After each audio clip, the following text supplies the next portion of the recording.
Reaction करी आपकी, कैसे हिंदू थी एंड नाउ अल्हम्दुलिल्लाह हाउ कम मैं मुसलमान हो चुकी हूँ।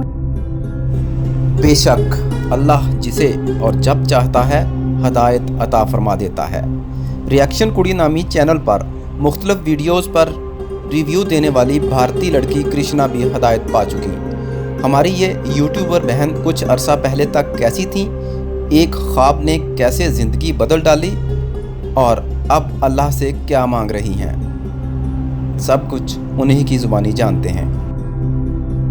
हिंदू से मुसलमान होने वाली ये बहन कैसे इस्लाम की जानब माइल हुई, सूरह रहमान पर रिएक्शन देते हुए दिल पर क्या गुजरी, ज़रा सुने। अस्सलामुअलैकुम वरहमतुल्लाहि वबरकातुहू। मेरे अज़ीज़ भाइयों और बहनों, आप लोग कैसे हैं मुझे बताइएगा। एंड अल्हम्दुलिल्लाह मैं भी बहुत अच्छी हूँ। तो मैंने सोचा आज मैं आप लोगों को मेरा कन्वर्ट स्टोरी बताती हूँ, मेरे हिदायत स्टोरी बताती हूँ कि रिएक्शन करिए आपकी, कैसे हिंदू थी एंड नाउ अल्हम्दुलिल्लाह हाउ कम मैं मुसलमान हो चुकी। अचानक से एक दिन मुझे एक रिक्वेस्ट आता है फ्रॉम माई सब्सक्राइबर्स या व्यूअर कि कोई मैं एक इस्लामिक सूरा पे रिएक्शन दूँ। आई थिंक वो सूरा रहमान था। रिक्वेस्ट आया था मुझे इस चीज़ का। तो ऑब्वियसली दोस्तों रिएक्शन चैनल है तो मुझे रिक्वेस्ट तो रखनी पड़ती है ना बहुत सारे व्यूअर्स एंड सब्सक्राइबर्स का। तो मैंने वो वीडियो ऐसे ओपन किया। ओके, तो मुझे बहुत अच्छा लगा। पहली बार जब मैंने सूरा रहमान पे रिएक्शन दिया तो मैं रियली बता रही हूँ दोस्तों, जो रूहानी सुकूनियत उस रिएक्शन के दौरान मुझे मिला ना दोस्तों, मतलब क्या कहूँ, I was like really mesmerised होता है। ऐसा एक फीलिंग आया मुझे उस दिन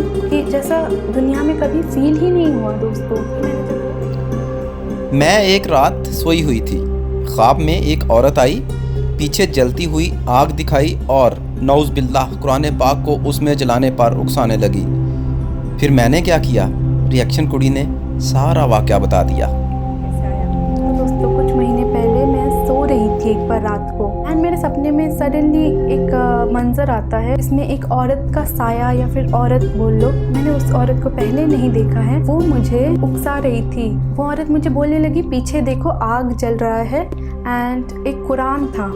तो फिर बोला उसने कि ये कुरान को जला दो उसमें। एंड मैं एकदम शॉक्ड हो गई। मैंने सोचा कि मैं क्यों जलाऊँ। ओके, एंड फिर भी मैं सपने में मैंने कुरान को लिया हाथ में। ओके, आई डोंट नो वो औरत के ज़रिए या वेगली मुझे याद है वो कुरान आग में गिर गया एंड मुझे इतना गुस्सा या डर या क्या चीज़ आया पता नहीं, मैंने वो कुरान को हाथ में ले लिया दोस्तों एंड मैं वो आग बुझाने लग गई। किस कदर अपने हाथों से, जिस तरह मतलब वो आग जस्ट बुझनी चाहिए उस कुरान से, है ना।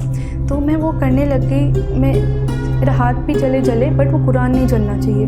एंड दोस्तों आप बिलीव नहीं करोगे, सो स्पेशल, जब मैं वो कुरान पाक का आग बुझा रही थी तो मैं सूरह अल-फातिहा पढ़ रही थी दोस्तों। मौलाना तारिक जमील समेत पाकिस्तानी इस्लामी स्कॉलर्स के बयानात पर रिव्यू देते हुए जज्बात कैसे थे, मुसलमान होने वाली बहन की ज़ुबानी सुने। रमज़ान आने वाला था तो मुझे तब रिक्वेस्ट आने लगे कि मैं बयान पे रिएक्शन दूँ, इस्लामिक बयान, अच्छे इस्लामिक स्कॉलर्स के।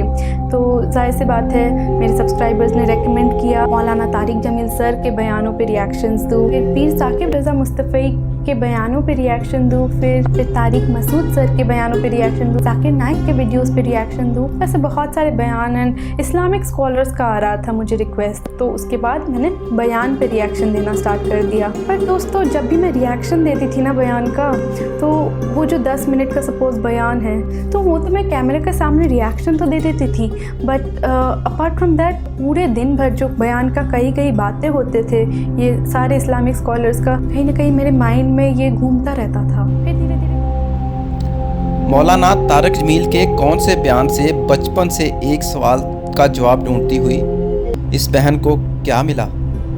फिर एक दिन मौलाना तारिक जमील सर के मौत का मंजर का बयान सुनी मैं। ओके, एंड दैट टू उसमें मैंने रिएक्शन दिया था। तो वो सुनने के बाद ना मेरे को ऐसा लगा कि बचपन से जो क्वेश्चन का मैं आंसर ढूंढती हूँ वो काफ़ी हद तक मुझे मिला इस बयान में।